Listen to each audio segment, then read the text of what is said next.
hear somebody that's not happy, when I hear somebody that has no hope, when I hear somebody that has no joy, when I see things that are obviously of a sinful nature, like from Galatians 5, we have the answers to make that better.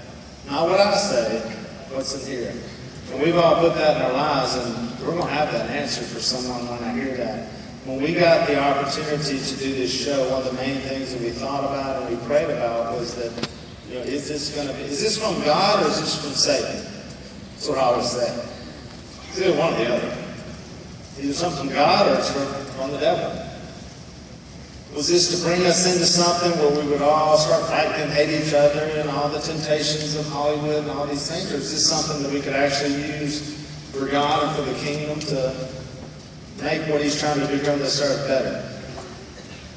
Well, as I travel around, I talk to people literally all over this country and now all over the world, if you didn't know it. The number one thing is, thank you for making a show that I can sit down and watch my kids. Thank you for the prayer. Thank you for the positiveness about family.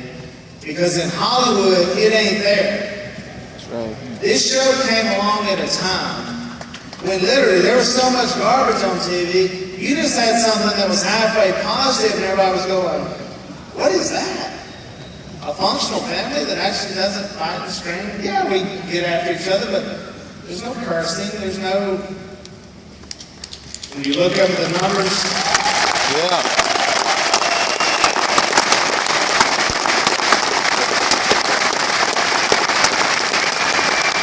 So you never know what God's got in store for you. We all thought we were going to be preachers. Little did we know that the impact that we were going to make was actually just through being ourselves, going with Dad's vision of duck calls, running a business, and putting that on TV.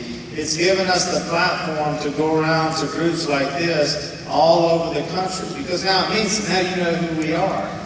And now we can use that. I always say we're like, for guys like us, there's people that are like on the front lines. There's special forces people that have to go out and, you're around a lot of mess. I mean, some of the people in Hollywood,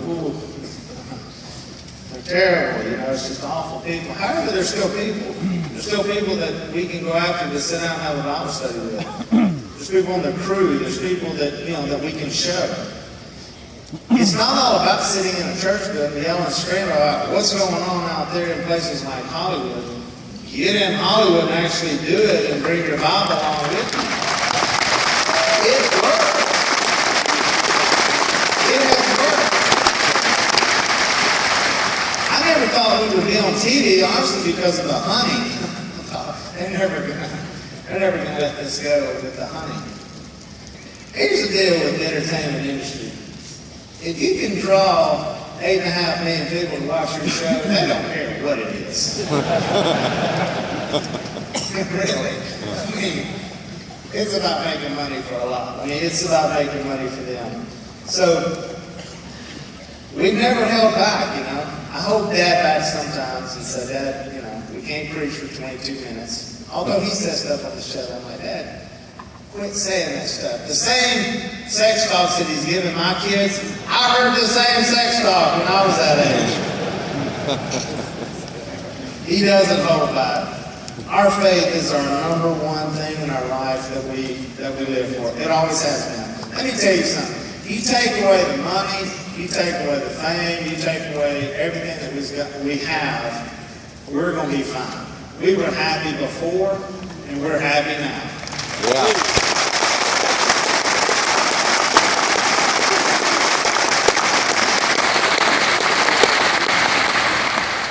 We don't judge our happiness by how much we have, by how we look, obviously. We don't care. With my wife's father, he said, we were sitting there, we were having this intense discussion. We were talking about getting married. He said, he's getting all fired up. He said, where do you plan on living? Where are you going to put my daughter? Where are you guys going to live? And I said, now, what I'm going to say, young people, do not tell this to your future father-in-law. I said, well, I reckon I'll pull up a trailer on the back of Phil's property and we'll live there. I don't think that's what he wanted to hear. He and I get along great. I hired him, so it works for me now.